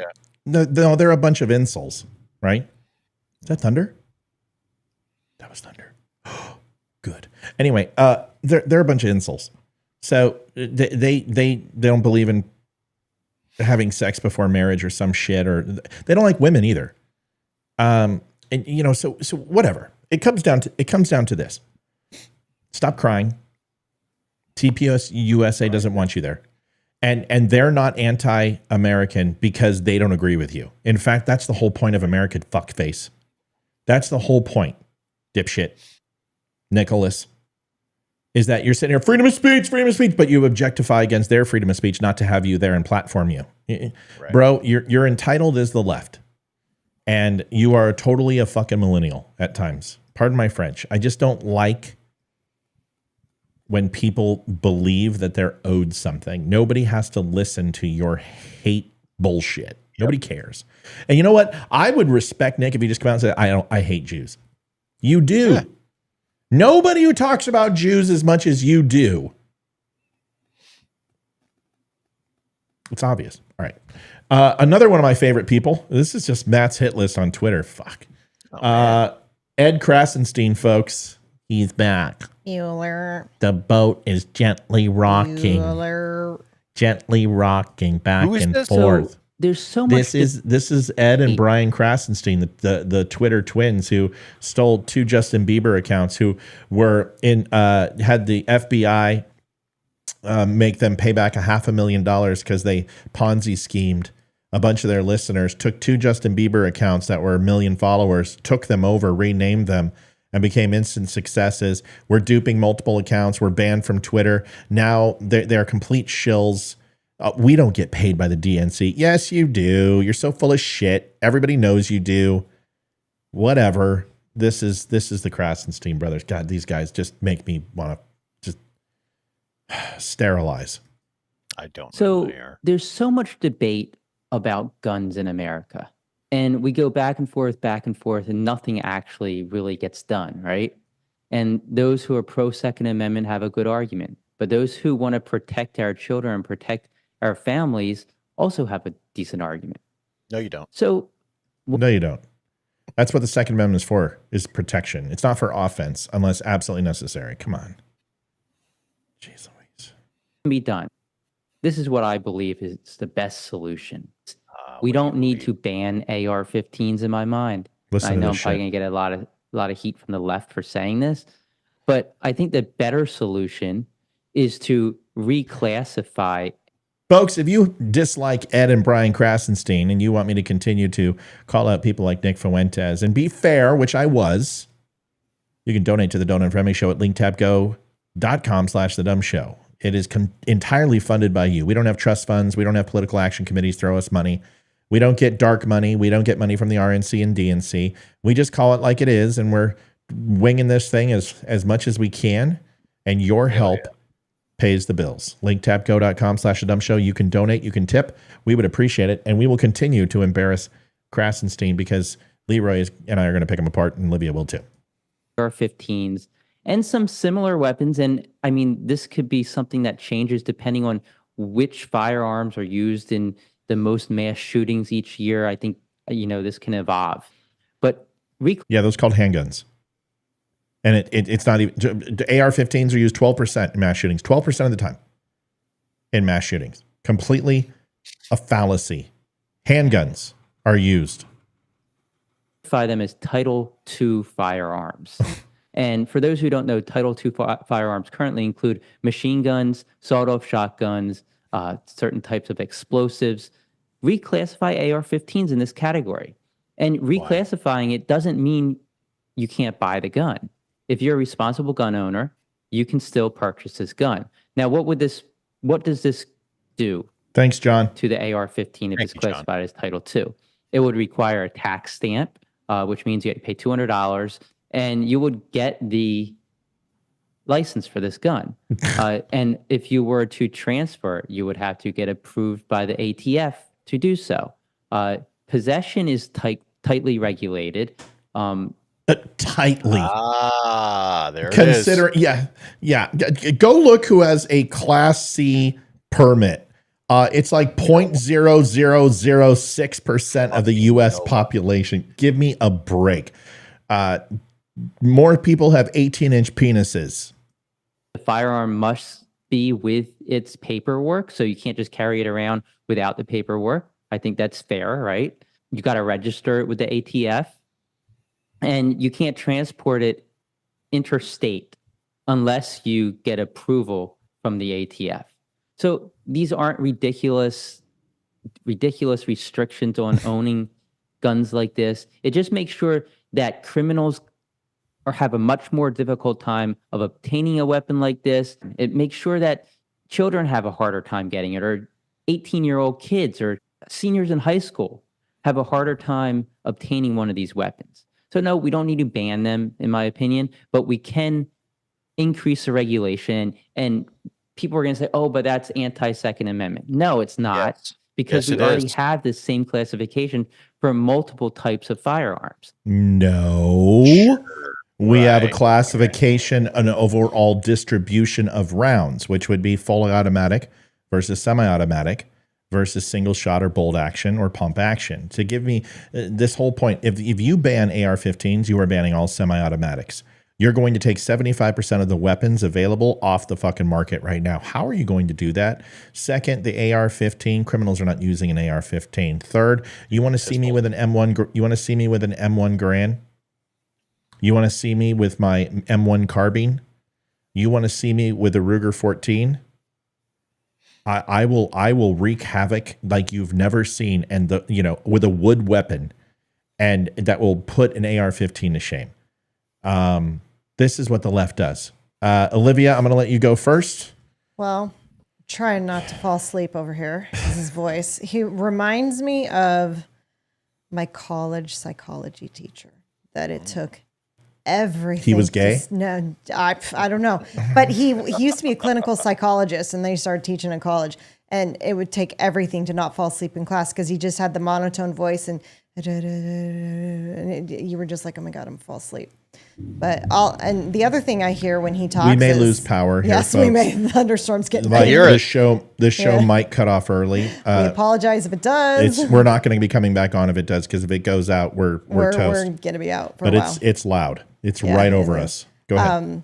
He also, whenever I hear him talk, in my head, I hear the Snoopy voice from the parents. That's all I hear. Just after a few words, I'm like, just zone out. He's just an idiot. I have nothing nice to say about him. He's just fake. He's just like all of them. Like, and what the hell was he wearing anyway? Is that like a leather vest? No, he's wearing a tank top with cut off sleeves. Anybody can't listen. Grow a full beard or shave. Seriously, pick one. Shave or grow a full beard. Enough. The jail pussy thing needs to stop. Leroy. Sure. I don't know what else to say. I could go on this subject for days, and everyone knows it. So I'll keep it nice and tight. The main crux of his argument is that he would like to redefine the AR-15 to meet something closer to what a machine gun is. But the machine gun was already defined. The Sturmgewehr from the 1940s German era was a rifle that had a selectable switch that in one of those settings was for automatic fire. AR-15 doesn't meet that definition. Words matter. And so the only way for you to get your political message across, to try and push an agenda, the only way for you to be successful in that is to literally redefine words, to redefine things so that you can make it a little bit easier to legislate them. And that's not what the purpose of the Second Amendment is. No. The purpose of the Second Amendment is to prevent a tyrannical government. Now, if you legislate the shit out of everything and make it so that nobody has anything better than a 22 caliber revolver, all right, that is not putting the people of the United States on the same level as the military of the United States or the militia, whatever, however you want to define it. Right. And that's a semi-automatic. So that's going to get banned. And so in order to achieve the goal of the Second Amendment, one has to be given the same type or have access to the same type of firepower that the government does. And I'm not talking about nuclear weapons and grenade launchers or anything like that, but a semi-automatic rifle is not something that is Good morning. You're good. I'm done. I'm done. I try to load videos, and I have to, unfortunately, and it interrupted you, and I apologize. All universities across. Are you okay? Okay. I hope so. I'm sorry. It's hard sometimes because I don't have the audio. I wish I had a preload guy, you know, somebody could just like fucking preload videos and just fire them off. But you're running a one-man show. And if I cut off audio, then I cut off you and everything else. So I apologize. And you don't get enough credit for that because I see half the time when I'm going on a rant or whatever, you're, trying to load shit in the background. And I can see that you do all of this additional shit that we really don't appreciate as much as we should. You're right. You don't, and you should. You're damn right. Thank you for finally somebody finally said it. I appreciate you every night. I'll cuddle your grapes later. Okay. Yes, sir. This video puts it very nicely. If you have not had a chance to see it, this is a slap check. They are all over the place. Let's go ahead and check on governmental power. Thank you. Why do they do this? Why do they mute him? This is Slap Check. And ladies and gentlemen who have an issue with the Second Amendment, I want to clarify a phrase often debated in the Second Amendment, the words well-regulated. Yes. Historically, this didn't mean government-controlled, but rather properly functioning. It's crucial because the entire Bill of Rights was crafted to protect the people from government overreach, not facilitate it. The militia mentioned was meant to defend against any threat, including potential government tyranny.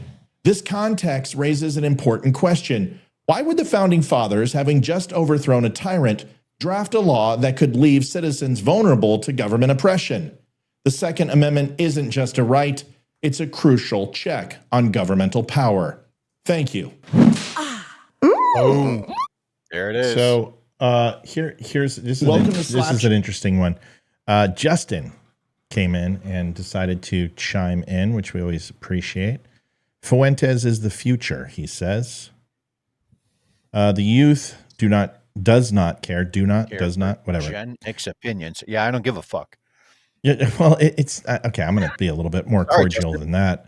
does not care for Gen X opinions. Here's the thing. You're lumping a group of people together because of something as non-controllable as what year they were born. So it's a pretty myopic viewpoint to begin with. It's very similar to hating all Jews simply because you want to hate Jews. And I'm not saying that you hate Jews because I don't know your disposition. But if you say Nick Fuentes is the future, I'm pretty comfortable that you hate Jews. And you guys, I've dealt with enough groypers to know that you guys fucking hate Jews. Just admit it. Just, I hate Jews. It's really simple to say, and you will earn the respect that you don't care about, right? You don't care. But when somebody says there is an entire group of people who have lived through things that I have never seen, never experienced, that I couldn't possibly comprehend, and I am going to immediately dismiss everything they say simply because they were born in a certain time period that is different than mine, it means that you are perfectly where you belong in a very infantile and young generation that doesn't know fuck all about anything. So we're fine with that because we didn't think that our grandparents and our parents knew shit either. And man, we learned a lesson. So you'll grow up one day and you'll get some hair on your balls and you will evolve. And then you're going to be like, holy shit. Like I said, have kids one day and realize. Yeah, you're going to realize. And when I was 18 years old, my parents were the dumbest fucking people on the planet. And then when I was 21, it was amazing how much they learned in 3 years. So, you know, Nick Fuentes isn't the future. He can't fly on a plane. He can't buy a firearm. The guy is one step away from inciting something that he will be held accountable for, and he will give those people in power the reason to put him behind bars. If that's what he wants, he'll become more powerful. No, he'll become a prison bitch and he'll get fucked up the ass. So I want you to understand is that you guys are like living in this fantasy world of you're playing games like tag. Okay. And your game of tag is like, you can't touch me. You can't touch. You're right. At your age right now, you can't be touched because people don't take you seriously, but there will come a time where people will reach out and touch you and hold you accountable for the things you say and the things you do. And let the world lament that Nick Fuentes will not be the answer for America. We've already tried that. And guess what? It failed miserably. Go ahead, Leroy. The people like, what was that dude's name who said Nick Fuentes? What's that guy's name? His name is Justin. Justin. I already know who he is. He's the guy that he's the groiper that I told you they were going to come out. Yeah, and that's fine. Justin, when I hear of people like you that say that so-and-so is the future or that I follow Nick because I trust him implicitly, what happens in 10 years' time when you find out that he has a DUI or drug problem or that he's been embezzling or that, you know, he's a kid diddler, something along those lines? Do you still trust him then? And when that time comes, then can we then look back on your lack of judgment and say, because you followed this person blindly, like, do we get to mock you for the next 30 years? That's the problem that I have with people like you. The people that are on this show, we don't follow anybody blindly. We follow ideals. We follow the Constitution. We follow individuality. I don't follow Trump blindly. I don't follow anybody with just this wholehearted trust except for God and Christ. With this idea that, I can just trust them with everything. No, because people will let you down, and so will Nick. There will come a point in 10 years' time where he will have his coming to Jesus moment, and he will say, you know what? I was wrong. And you trusted him. Or he may not ever say he's wrong, but he will shift gears. Yeah. Because there was a time it was very lucrative to hate Muslims. There was a time it was very lucrative to hate women. There was a time it was lucrative to hate blacks. So there's always a profit. When there is war and hate on the streets, invest in real estate, right? When there's blood in the streets, buy up real estate. You guys are just real estate hawks. You guys buy up the greatest moment. And listen, I'm not judging you. And this has nothing to do with a theological principle. I'm judging you as from a morality standpoint of is what you're saying lawful and just and accurate and factual, right? I am assessing you as a person who likes to consider themselves to be an intellectual. And I find you wanting. That's all. And I don't understand why you guys actually think you know what the fuck you're talking about. Because here's the thing, you groypers tried to, and you guys are surface level scratchers. You'll say something like, oh, well, the Rothschilds, blah, blah, an investment banker. Okay, great. And then I make a counterpoint to the Rothschilds, and I ask you questions about the Sauds, and I ask you about Chase Bank, and I ask you about the American business and the German and European influence in our overall economy, and you guys don't say shit. Why is it the Jews? It's not that you care about investment bankers or big banks or people who influence from a new world order or a one economy. You only care because it's Jews. Okay, well, then let's go and have a conversation about what? You want to talk about the USS Liberty? Okay, well, Leroy and I can answer every single question that you have about the USS Liberty. And we will blow away every little fucking conspiracy theory that you have that the Zionists blew up the United States and bombed it for 3 days and all this. You guys don't know what the fuck you're talking about. We learned this in Naval War College. So we'll talk about that with you.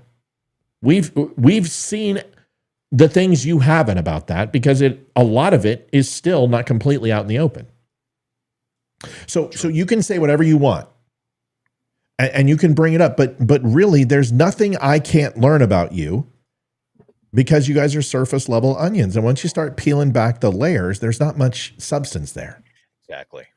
So you're really foul odor and you're fucking obnoxious and you make people cry. But in the end, the resistance to that is to either continue to cut into the onion until you expose the core, which neutralizes the overall eye-watering and the pungentness of your exterior and expose you for who you are, or to simply just fucking scrape you off the cutting board and into the trash. And either one is perfectly acceptable to me. So thanks for not sticking around, pussy. All right, next topic. There you go. We've exposed enough on Krasenstein. We've got a few more minutes here. It's the weekend. I'm so excited. Folks, you always love these. My good friend Travis, who doesn't know that I'm his friend, makes these videos along with Western Lensman. If you haven't seen it, at Western Lensman. These are compilation videos. I love them. And I always give them credit because they do the work. I mean, these guys bust their ass cutting these videos. I cut videos and it's extremely difficult. It takes a lot of time. Listen to this. Listen to this hypocrisy. This is about Derrick Garland. This is about Mayorkas. And I want you to listen to what the Democrats say. And then I want you to listen to how they spin it yet again. And then we're going to talk about it. You too, Liv. Hang on one second. You think people... What's wrong? Oh, some people are saying that the tip button's not working on Link Tap Go. So trying to figure that one out right now. I went to it and it seems to be working. Well, what's happening? I don't know. Tell them to use PayPal instead. Melanie said that the donate button was working, but the tip button wasn't. And then somebody else was trying to donate and they couldn't. Oh shit! Anyway. I got to verify something. Just do the PayPal, folks. Okay, so you got to verify something for. Let me see. Hold on. This will just take a second, and we're way ahead of schedule, so we've actually done fairly well. Log in. Oh, come on. Don't make me put in. Okay. Oh, come on, you blooming fucking bastard. Dude, what the shit? I'm so blind. Oh, my God. Tell me about it. Don't tell me the CAPTCHA code isn't valid. Holy shit, man. 30,000 people have clicked on the Link Tap Go link in its history. That's pretty good. That's huge. That's pretty good. That is awesome. Yeah, it really is. Okay, tip. So what are they saying it's not working? Let me go back.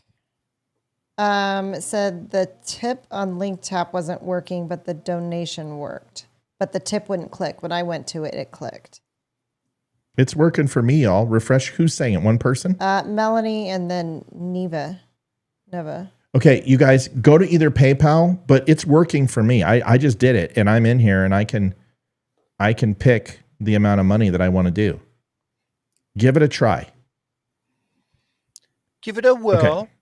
Because trust me, we need it. So help us out. We're behind for the month. I mean, shit, we gotta climb the ranks a little bit. We need to make some scratch. Let's go ahead and watch this and give it a try again. Here we go. Who refuse to comply with congressional subpoenas should be prosecuted by the Justice Department and at the end of the day go to jail? Yes. If you act deliberately with sneering, cavalier contempt for the American people and their representatives, we will hold you in contempt. In America, when you are subpoenaed to testify in court or in Congress, you show up. period. That if we fail to hold Steve Bannon accountable, that he will be the exception. He will become the rule. Either we are all equal before the law or none of us is. This is the essence of our democracy. Either we're all in this together, either the rule of law applies. None of us is. Yeah, you're a congressman. Fucking douchebag. What I meant to say. Jesus God. Or we lose out on a fundamental aspect of our democracy, that the rule of law applies to everyone and no one is above that law. Mr. Bannon stands alone in his complete defiance of our subpoena. That's not acceptable. No one in this country, no matter how wealthy or how powerful, is above the law. And if he refuses the subpoena, like we expect him to continue to do, then we're left with no other choice than to ask the Justice Department, lock him up.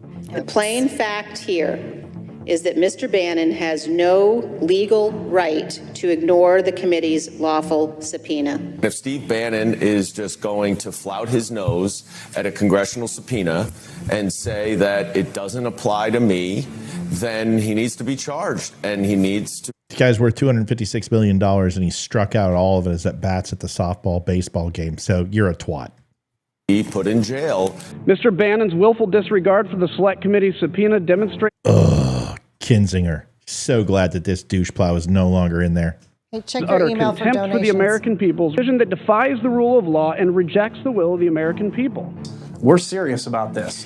And anybody that is either being subpoenaed now or will be in the future, think twice before you reject a lawful order from Congress. When you get a subpoena, the law requires you to comply. No one is above the law. I sent people out to pick people up that ignored my subpoenas. Yeah. I mean, that's how it's done. Child, the sheriff? Yes. That's right. Drive up to the house? Yes. And snatch your behind. Yes. And put you in the jail while everybody figured stuff out. Maybe that's what needs to happen. It does matter if the new normal is that if you're a Trump ally, you don't have to respond to subpoenas. It matters whether or not he feels safe defying the law here. Steve Bannon, who defied the committee with his sort of characteristic two-shirted defiance, told you guys to go take a long walk off a short pier. What's the lesson here? The lesson is, please tell your children out there in America, if you get a subpoena to go before Congress or you get a subpoena to go to the court, go. What's your message to people who defied congressional subpoenas on the January 6th committee? I hope that the committee goes after them and holds them accountable. Should they be prosecuted by the Justice Department? I do, yeah. Wow. Well, Merrick Garland isn't going to go ahead and show up because he doesn't have to. Now, listen, I know what the left are going to say. Well, how about Jim Jordan? Yeah, well, you know what? Jim Jordan should show up as well. And what's good for the goose is good for the gander. That's the way it works. Exactly. It's the law. Exactly. Now, I don't think Congress should have subpoena power. You are not a legislative body when it comes to judicial decisions. Why do you have, thank you very much, Kevin. Kevin. Why do you have subpoena power? Now, they understand because it's the checks and balances of the U.S. government. But you have absolutely no right, in my opinion, as a state legislature, when I'm reading the Constitution of the United States, to subpoena America's citizens. You can request them and subpoena them, but you can't hold them liable from a federal or state level.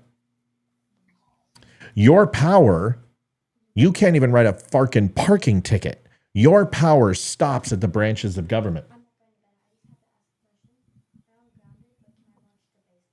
Yes, you can watch the baseball game. Thank you for asking. Don't trip over my camera. Thank you.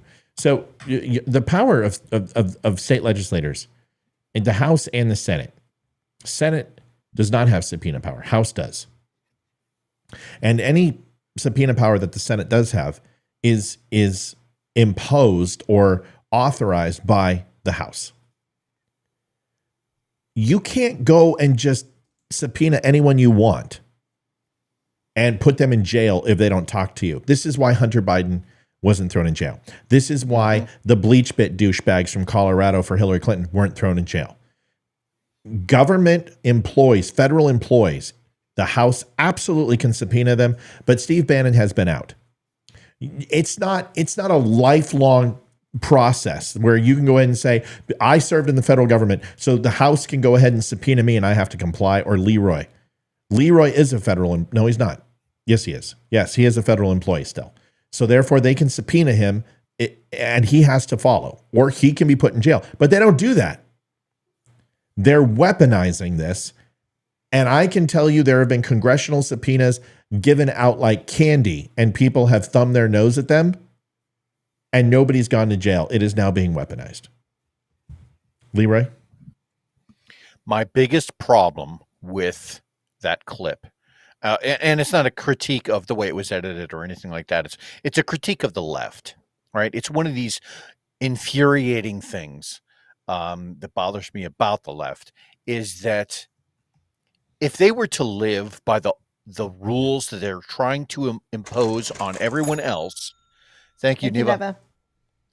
If they lived by the rules that they're trying to impose on everyone else, corruption on the left would be cut by 80 to 90%. And I'm serious about that. Every time I hear that they want to impose another rule or they want to hold somebody accountable on the right, it is in flagrant disregard to something that they themselves are guilty of at some point or another. So they want to completely disregard it when it happens from the left, but so long as the culprit is on the right, then they want to hang them out to dry. And that's my biggest take with it, is that the hypocrisy on the left is so thick. Livia, the executive branch does what? The executive, you should ask your daughter who just got out of civics. Well, who does the executive branch do? Makes the laws. Come on, baby. Who's the executive branch? The president. Okay. So enforces the laws. Okay. What does the judicial branch do? Makes the laws. Nope. No. What do? They do something with the laws. What do? They enforce it? No, that's the executive branch. Oh. Executive branch enforces the laws. Judicial branch interprets the laws. Legislative branch writes and creates the laws and controls the purse strings. That is what they do. People are like, is the House and the Senate a part of the executive branch? No. So why do they get to subpoena people and think that it's because because that's what checks and balances do. Checks and balances allows them to hold each other accountable. The executive branch has subpoena power as well, and that's the Attorney General and the Department of Justice. Although he cannot order them to do that, the President of the United States anticipates and expects them to do that to follow the confines of the law. The House and the Senate have the power for subpoena power under certain situations. An impeachment, Senate Oversight Committee, Gain of 8, subcommittees, all have the power to do that in the Senate. But the House has subpoena power with the majority party. Majority party gets subpoena power. That's why Democrats want it. Now, that doesn't mean that they can punitively go after non-federal employees because they are not law enforcement in any way, shape, or form. Right. They can use the Capitol Police and the Master at Arms to go ahead and enforce the law inside their establishment. But to arrest regular citizens has never been within the power of the legislative branch. And if you go, you've got the right to say, I plead the fifth and not answer one of their questions, right? Why is the show under Matt Spear instead of the DUM Show or Wimkin? On Wimkin. Because I'm a personality over there and instead of the DUM Show. So Jason named it Matt Spear instead of the DUM Show. Honestly, I probably should do it on all my pages, to be honest with you, because then I can get a blue check mark on Facebook and it's much easier. I've thought about it. Honestly, I've thought about releasing my personal profile, cleaning it up completely, and just having people follow me on it. So that's a whole nother conversation. But the point is, Right now, the left is doing what the left always does, is they are hypocrites. And Jim Jordan's a hypocrite. Jim Jordan and anyone who defies a subpoena as a federal employee should be held accountable in the court of law. Period. End of story. Next video. Joe Biden melts down on a reporter. This one's, dude, this guy's going to blow a gasket. I believe that his mental deterioration is turning into senility, but I think, honestly, he has dementia because the anger and he's not able to hold it anymore. Yeah. Watch this. Yeah. Watch this. I think this is dementia. And I'm not a doctor. I don't play one on TV. I didn't sleep at a Holiday Inn. Just listen to this.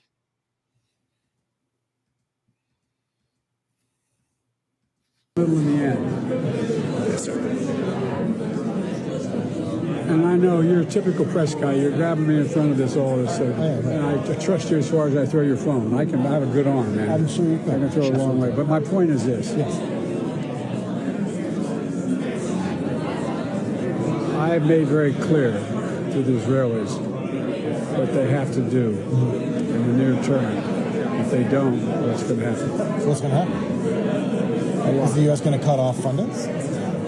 I came because usually you tell me I have a nice suit and you didn't comment on my suit today, so I don't feel a little offended. No. Thank you. Can you sit back in, sir, please? Thank you.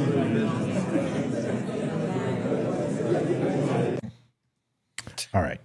So what we've got. Thank you, Frank. Thank you, Frank. Appreciate it. Awesome.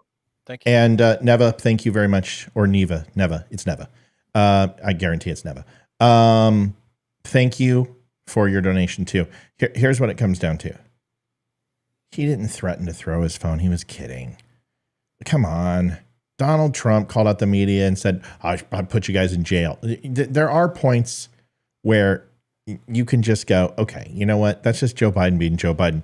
But the fact that he said that, but the tone wasn't kidding. The tone was, fuck you. I should probably have you arrested. Right. That is not funny when you say it like that. It's very different. It's like this. Ready? Leroy. Yes. Fuck you. Fuck you. Or fuck me. Leroy. Fuck me. Fuck you. There's a difference. So if you're like F you, or I look at Olivia and I go, you're a whore. We're joking. We're playing around. We're kidding. She might call me a sea sucker. We're messing around. But when you put the tone and the look and the frustration along with it. Right. And can I say something? I have never bought into the mask and the body double bullshit with Joe Biden ever in my life. Now I know the presidents have body doubles. Of course they do. Long range events that are exposed outside that they're not going to have face to face, they will use a double. It's happened. It's happened in royals. It's happened over in Parliament. It's happened in France. Of course. This is why they have multiple Marine Ones take off. Okay. If anyone's ever watched Marine One scramble from Washington, D.C., have you ever noticed that it's never a solitary single Marine One? That you'll see a Marine One going this way and a Marine One going this way and this way and this way and this way? Well, that's because for surface-to-air missiles and cause confusion. The same thing holds true. If the president has to make an appearance where he's going to come off the tarmac or some shit like that, and he's not going to be in an interview and he's not going to be close-up, he'll have a stand-in. This is just standard OPSEC, okay? A very big difference. But the whole thing like with Dave where they're out there and he's talking for the country, I don't know if you understand the implications and the overall issues with this from a legal standpoint, but also from a cleanup on aisle 3 standpoint. So I'm not even going to entertain that shit, okay? What I will tell you is that this Joe Biden doesn't look like the Joe Biden from 2 years ago, and it's not because he has a body double, and it's not because he's wearing a mask. It's because this man is deteriorating at a level that his cells are dying. Yeah. Fast. His cells are dying. They're not able to reproduce like they used to. This is what old age looks like, and it is taking a toll on him. Look at Donald Trump. Donald Trump don't look like he did 2 years ago either. Donald Trump's losing a lot of hair. He's thinning out. He's looking kind of frail at times. Sometimes in the day, He never has looked tired before. There's times he looks tired. So these guys are old, okay? You should be retired. I'm fucking 50, man, and I'm struggling. Olivia, when we go upstairs, I have to put both hands on her ass, which is fucking awesome. And I have to carry her up. And we were getting old. So I understand where people are coming from when they're like, it's a body double. No, he's just old. And unfortunately, this is the truth. We're dying since the moment we're born, folks. And he's at the end of his time. And he's going to go. He don't got much time left. On average, he's already pushing it. The average lifespan of a male at his age, born when he's already got 4 years on that thing. You put him up for another 4, that's 8. You're just rolling. You're rolling the dice. Snake eyes are going to hit. You're going to roll 7s. You're going to crap out. Yeah. You can't put this guy in for another 4 years. Like I said, I saw my grandmother with dementia. I think he's got dementia. And not a doctor, can't diagnose it, but he sure looks like a lot like when my grandma started going down. Just look at this picture. Just hold on. I just want you to look at his face right here. And they talk about the 1,000-yard stare in Vietnam. Well, this is called the 86-year-old stare. It just doesn't, it's not focused. He's not making connection. His mouth is agape.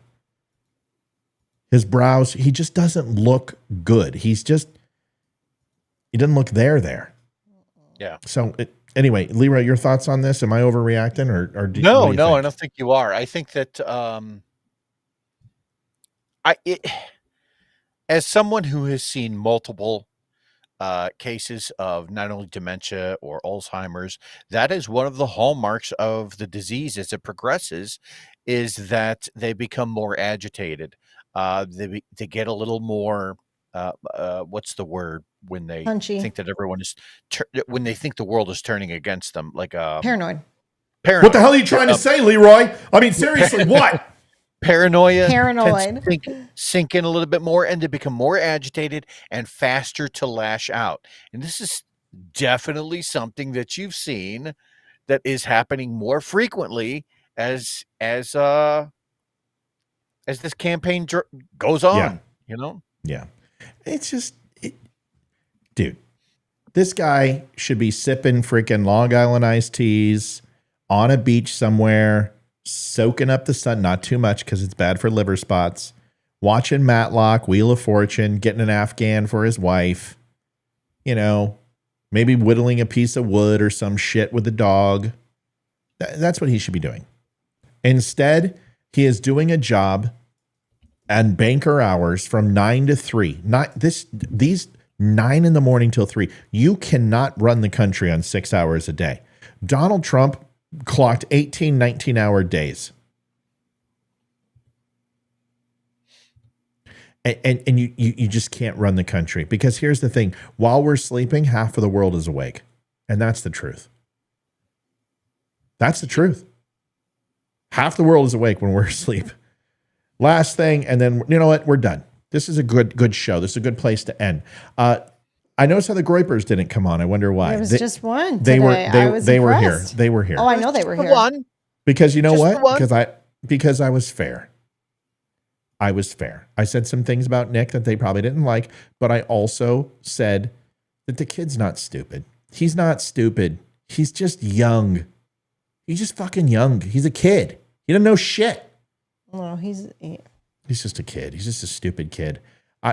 Listen, I ran around with the crazy white boys when I was freaking younger after I got done with the VTA gangs, and they were all white groups. Crazy white boys are what they were called, CWB. And they were all Pierpont rats, surfers and such, but they were all white. And they were associated with Nazi youth. I ran around with them. Why? Because I didn't want to get my ass kicked. So I can get my ass kicked. But I didn't espouse their crap, but that lasted for about 6-7 months. And then I realized these guys are a bunch of chuckleheads, and I left. But you do what you need to do to survive. But there's something about being drunk with power, and this guy speaks to millions. And there's something powerful about that, man. And power is something you don't want to let go. Let's see what happens. All right, folks, have a blessed evening. It's the weekend. Happy Father's Day. Hey, Leroy. Happy Father's Day, big guy.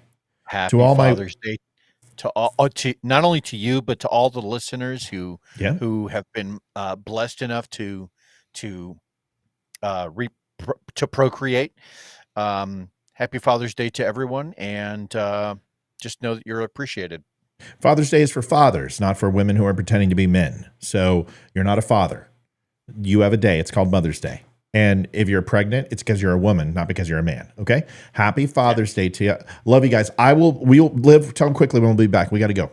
We will be back on Monday at 7:00 Eastern after we go celebrate Ethan for his birthday. Ethan's birthday. Everybody go over to Wimkin, WIMKIN, and go register. Leroy, we love you, buddy. Thank you. It's almost 9:00. Good night, everybody. Thanks for watching the DUM Show. Yes, thank you for the donations. We'll see you. That doesn't mean, hey, just because the show's over doesn't mean you have to stop donating. We love great surprises.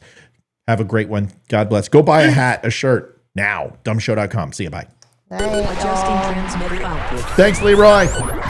This is the Don't Unfriend Me Show with your hosts, Matt, Leroy, Amy, Olivia, and Mike. Geopolitics, military analysis, and election coverage. Coming to you live on the Spreely.tv network and all major social media channels at The DUM Show. Honest, direct, unfiltered. We can agree, we can disagree. Just don't unfriend me.